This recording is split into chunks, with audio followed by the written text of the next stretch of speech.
Hi friend, आज हम लोग बात करने वाले हैं Elitecon International Limited stock के बारे में। इस स्टॉक में फ्राइडे के दिन आपको 3.73% का गिरावट आती हुई देखने को मिल रही है। अगर हम लोग इसकी 5 डेज़ की बात करते हैं तो इस स्टॉक में आपको 18.71% का गिरावट आता हुआ देखने को मिल रहा है। अगर हम लोग इसके 6 मंथ की बात करते हैं तो इस स्टॉक में आपको 66% से भी ज़्यादा का गिरावट आती हुई देखने को मिल रही है। आज की इस वीडियो में हम लोग बात करने वाले हैं कि क्या आपको इस स्टॉक में अभी भी इन्वेस्ट करना है या इसे अवॉइड करना है। इस स्टॉक में आपको कहां से रिवर्सल आती हुई देखने को मिल सकती है। सबसे पहले हम लोग कंपनी के फाइनेंशियल पे नज़र डालने वाले हैं, उसके बाद इसके चार्ट पे चल के समझने वाले हैं कि इस स्टॉक में आपको कहां से रिवर्सल आता हुआ देखने को मिल सकती है। उसके बाद हम लोग इसके सबसे इंपॉर्टेंट जो डेटा है उस पर नज़र डालेंगे। चलिए हम लोग कंपनी के फाइनेंशियल पे नज़र डालते हैं। कंपनी का जो मार्केट कैप है वो आपको 2479 करोड़ रुपीज़ का देखने को मिल रहा है। स्टॉक का जो पी रेशियो है वो आपको 7.74% का देखने को मिल रही है। कंपनी की अगर हम लोग बुक वैल्यू की बात करते हैं तो 2.416 रुपीज़ का देखने को मिल रहा है।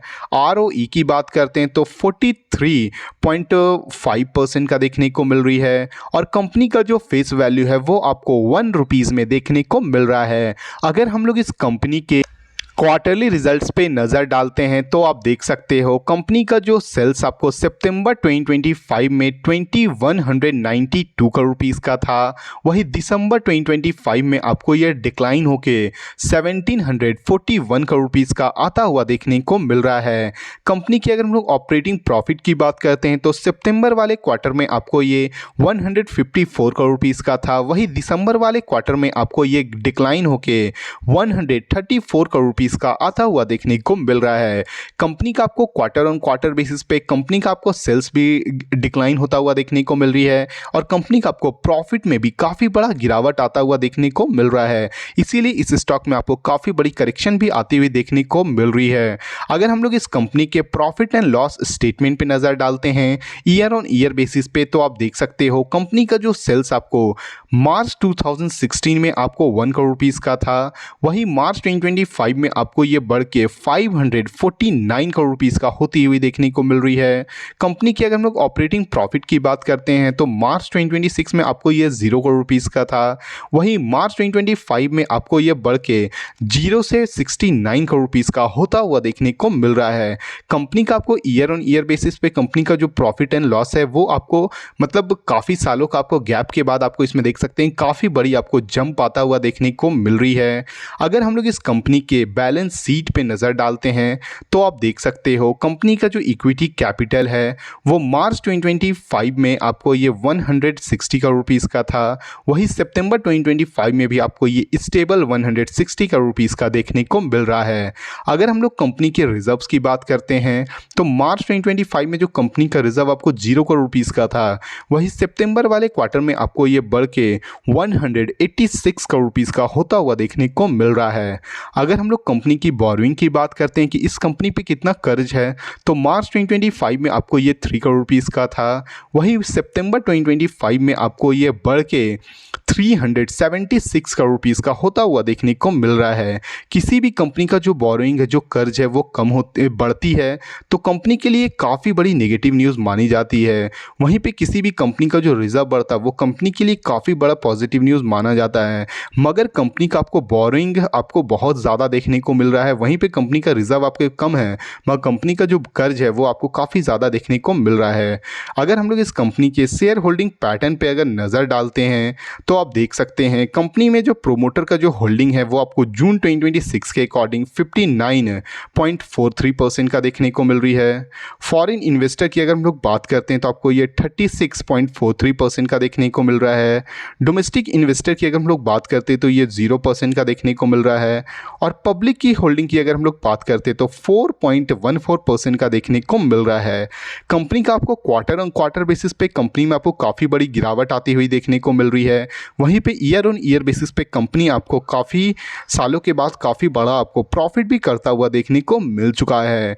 चलिए हम लोग इसके चार्ट पे चल के समझते हैं कि इस स्टॉक में आपको कहाँ से रिवर्सल आती हुई देखने को मिल सकती है। जैसे कि आप देख सकते हैं हम लोग इस स्टॉक के चार्ट के ऊपर आ चुके हैं। ये जो स्टॉक है वो अपने सबसे जो इम्पोर्टेंट सपोर्ट था 31.41 रुपीज़ के पास से ये स्टॉक में आपको काफ़ी बड़ी यहाँ से आपको फिर से ब्रेक डाउन आता हुआ देखने को मिल चुका है।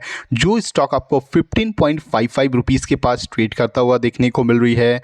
इस स्टॉक आपको 15.55 रुपीज़ से ये स्टॉक का जो अगला सपोर्ट होने वाला है वो आपको 67 पैसा की होने वाली है। जी हाँ, ये स्टॉक आपको यहाँ से डायरेक्टली आपको यहाँ से आपको करेक्शन आते हुए ये गिर के 67 पैसा तक भी आता हुआ देखने को मिल सकता है।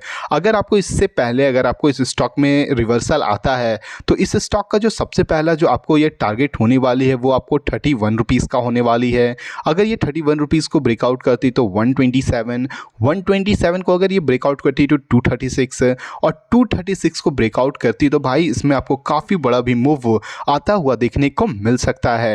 चलिए हम लोग इस स्टॉक के सबसे इम्पॉर्टेंट जो डेटा है उस पर नज़र डालते हैं। जैसे कि आप देख सकते हैं हम लोग इस स्टॉक के बीएसई के साइट पे आ चुके हैं। ये जो स्टॉक है वो करेंटली अभी आपको एएसएम लॉन्ग टर्म स्टेज 1 में ट्रेड करता हुआ देखने को मिल रही है, जो इस स्टॉक के लिए आपको थोड़ी सी नेगेटिव न्यूज़ मानी जा सकती है।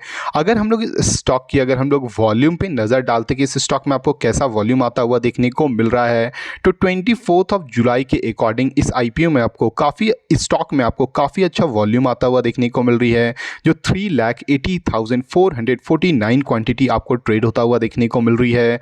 इसमें आपको 2,69,321 क्वांटिटी आपको डिलीवरी ले जाता हुआ देखने को मिला है, जो कि आपको 71% का आपको इस स्टॉक में डिलीवरी आता हुआ देखने को मिल चुका है।